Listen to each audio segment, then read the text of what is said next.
All right, welcome back to TCS Studios. It's time for the All-In Cookout, which means it's time for our All-In Cookout preview. Been a little while since we had a recruiting video here. We got Gavin Oliver, our full-time recruiting writer, here with us. Gavin, All-In Cookout, one of, if not the biggest recruiting event of the summer for the Tigers. Absolutely. I think it's safe to say that it's the signature summer recruiting event. Of course, you also have Dabo Swinney's football camps each June. But unlike the camps, this is more of a time for the recruits to really get a chance to bond with the coaches, as opposed to the camps where the coaches are just looking at evaluating guys, especially guys in the future classes, like, for example, this year, 2021 to 2022. But this year, for the cookout, I mean, you're focused on a select group of priority targets in the 2020 class, the current class, along with, of course, most of Clemson's commits. And it's a great chance for the recruits to get to know the coaches more personally, get to spend time with them, interact with them and their families, as well as the coaches get to interact with the recruits and the recruits' families. So it's just notice how we use the word family twice there. That's what the cookout's all about. It's all about family, fun, food, games. It's just a real personal, intimate experience for the coaches and the recruits. So it's some other schools you've seen copy Clemson's approach, because Clemson's had so much success with this type of cookout summer event. I mean, other schools have done Friday night lights, like camps type stuff, but Clemson has its camps in June and then it has its cookout in July, and this is definitely a signature event for the Tigers. And this is something Dabo started. You know, all these schools, Florida, and some of them had this late summer, you know, let's get kids on campus, like you said, Friday night lights, let's get them out on the field. And so Dabo came up with this when he took over a while back, and as you said, it's different. It's about family. You'll see the coaches' kids, their wives, everybody out there. And it's more about building that bond with the players that are currently here. The coaches are currently here. And the commits, most of the guys that will be here are committed, but we have 5 guys that are not committed. And of course, those guys are going to get lots of love. So, Gavin, let's preview who's going to be here that's not committed. I'll mention real briefly, we do not expect DJ to be here. We do not expect K-Part to be here. We expect most of the rest of the committed players to be there. I know Brian Breesy's coming in town tomorrow on Friday. We're going to spend several days here. But let's talk first about receiver. That's really the big position left for Clemson to fill in the number 1 ranked right now, 2020 class.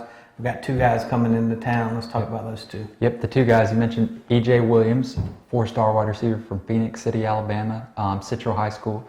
And Ajo, a 3-star from Clearwater, Florida Academy International. So he doesn't pronounce the first name and the last name differently? Yeah, no, it's easy to remember. You got Ajo. So. But we'll start with EJ. He's been long set to announce his decision on August 24th, the day that his late father passed away. He's doing that to honor his father on that day. He's been set to make this decision for a while then. He took official visits to Auburn, LSU, and Tennessee already. He's taken 3 officials. Clemson, this will be, an unofficial visit. Of course, Clemson doesn't do official visits before the season, but this will be basically, like an official visit for EJ. We continue to believe that Clemson's in great shape, the team to beat with EJ going into this cookout. EJ likes to keep people guessing. He keeps saying, Alabama's number 1, Alabama's number 1. You think that's just kind of part of what he's playing to build the hype? Yeah, I think so. And so, he's you got to mention the connections. Justin Ross, he's former teammate with Justin Ross at Central High School, as well as Clemson safety, freshman safety Ray Thornton. So he's got ties with Clemson. Jeff Scott, you got to like when he goes after. EJ got offered after camp last summer, so he's been a target for over a year now. And when Jeff Scott kind of sinks his teeth into a guy like that, you got to really like Clemson's chances. So I continue to think that. We've seen EJ at the combine, local combine here. We saw him out at the opening finals. Definitely a talented player. Absolutely, and he was at Clemson for camp in June as well. So this is the second time in as many months. He's made countless visits to Clemson since last year. So I don't think Clemson could really be in any better shape with him going into the cookout. As for Ajo, he's a relatively newer target. He got offered after camp this year. So the reason he's not a 3-star in our book, I think we would agree. He's a 3-star because he's relatively new onto the scene. He's from Canada. He was a high jumper there. What do they know about football? Yeah, exactly. He's a high jumper there and basketball player, and he came over here. He hasn't played a down of high school football yet, but he's already got organized high school football in the U.S. and he's got close to 30 offers already, which just shows you his tremendous upside and potential. He's a very raw player, but Clemson obviously liked what they saw from him at camp, pulled the trigger on an offer to him.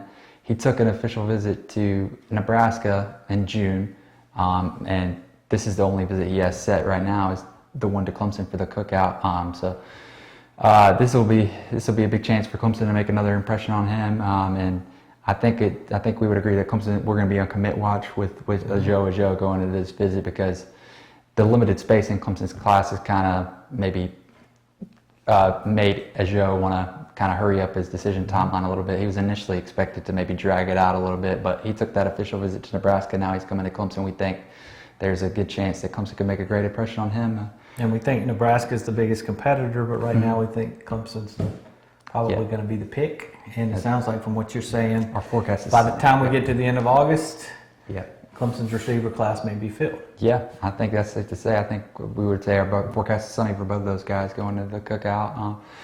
All right, so we got those two coming in, go a long way in taking care of the receiver need. We've got 3 other 5-stars.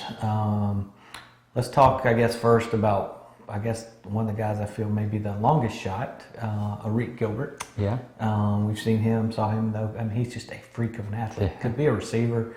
Yeah. Could be tight end, and he's got the size. He's amazing. Yeah, he's the real deal. He's lives up to the hype every time I've seen him.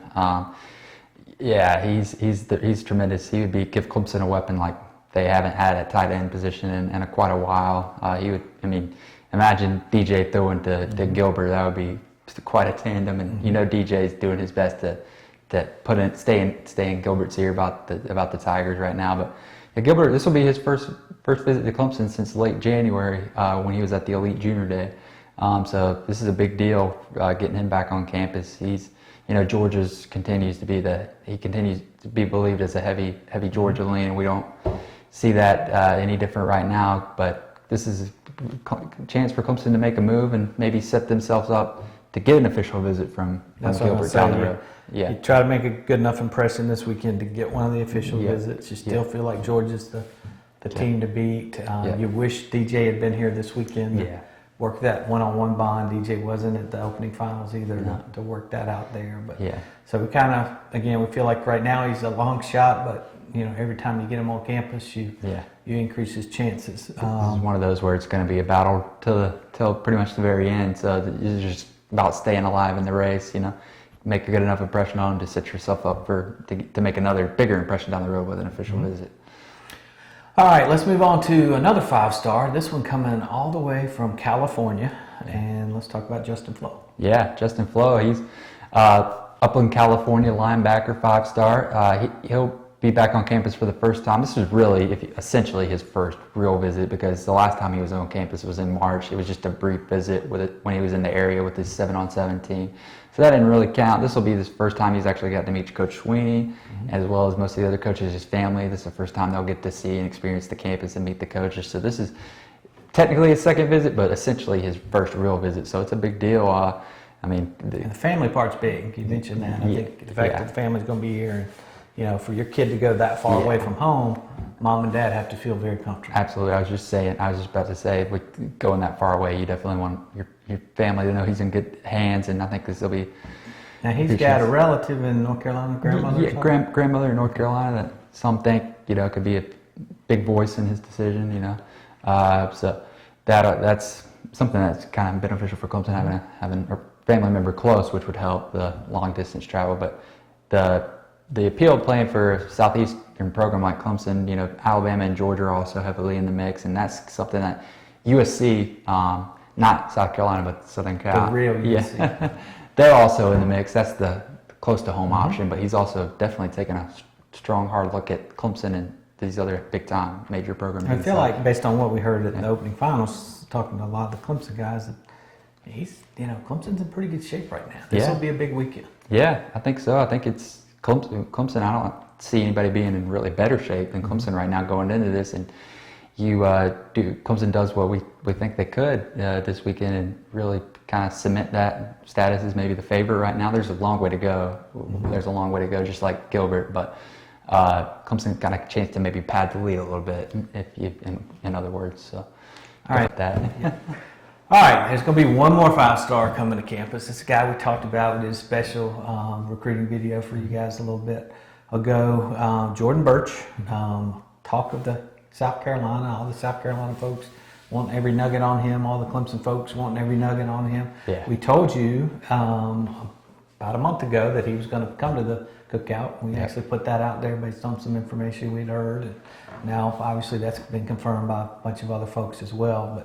But getting him back on campus, as we said in the last video, this weekend was going to tell us a lot about where Clemson stood about does he come back or does he not come back. If he didn't come back, obviously that's not a great sign. Yep. He is going to be here, or we expect him to be here. Yep. Obviously, sometimes these things change. Yep. How big is it to get him back on campus? Oh, it's a huge deal. Like Gilbert, he hasn't made a known visit to campus since late January for the Elite Junior Day. So this is the first time in quite a while that they've gotten him back on campus. This will be like an official visit for him, an official visit. I mean, Clemson, like we mentioned, doesn't do official visits till the season, but this is basically what that chalks up to for Birch. South Carolina's obviously a big contender. Georgia's obviously a big contender. Clemson strongly in the mix as well. So it's those three-way battle right now. And we understand he's going to Georgia Saturday. Right? Yeah, he expected to be at Georgia on Saturday too. And he's visited Georgia. That's why I'm saying you think of Birch, you think of Clemson or South Carolina, but Georgia can't be discounted because he's been there. He went to their spring game. He's been there another time in the spring. So if you look at his visit patterns, that shows that the Bulldogs are in this race as well. But for Clemson to get him back on campus and get his family there as well, it's a big deal, and they've got to take advantage of his chances because he hadn't been on campus since January. I mean, it's not a thing that comes around every month. He's not been visiting Clemson every month, so when you get him on campus, you got to take advantage. Yep, as we said in the last video we did on Jordan, if he wanted to commit to South Carolina and he knew that's where he was going to go, he would have done that by now because that was an easy thing to do. Committing to Clemson, a lot tougher because of the location. The longer he pushes that out, if it ends up being Clemson, makes his life a little bit easier until that. So, 3 big 5-stars to watch. One thing that's interesting to add is just with Birch, Flowe, we've talked about those two, but then you count Clemson. You got Miles Murphy's expected to be there and Brian Breesy. According to the 247 Sports Composite, those are the top 4 players in the country. So Clemson will have the top 4 players in the country, expected to have them all on campus for the Cookout, which is pretty amazing. That is amazing. So, he's going to have a lot. If he wants to play with great players, Clemson's going to have a great sales pitch for him this week. And, they've already got the best defensive line class in the country, probably one of the best ever. Probably definitely the best ever at Clemson.